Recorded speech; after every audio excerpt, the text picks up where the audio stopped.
Blessed morning, everyone. I have new Bible verse today. Isaiah 43 verse 5. Do not be afraid, for I am with you. Amen. Read your Bible Every day. Dito sa kanta na to ay sabi nga dito, read your Bible, pray every day, pray every day, pray every day. Read your Bible, pray every day, and you grow, and you grow. So, anong dapat gagawin ng isang tao?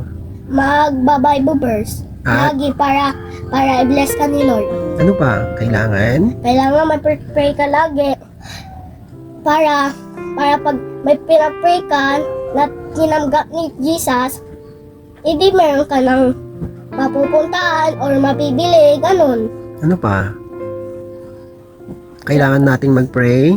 Kailangan natin mag-pray, tsaka mag-praise kay God, tsaka mag-worship kay God, tsaka wag po natin kalimutan ang mag-pray kasi pag nakalimutan na natin yon, mas lalo tayo hindi bless ni Lord. Kaya mag-pray tayo para bless tayo ni Lord. Amen. O, ipagpray mo na nga sila.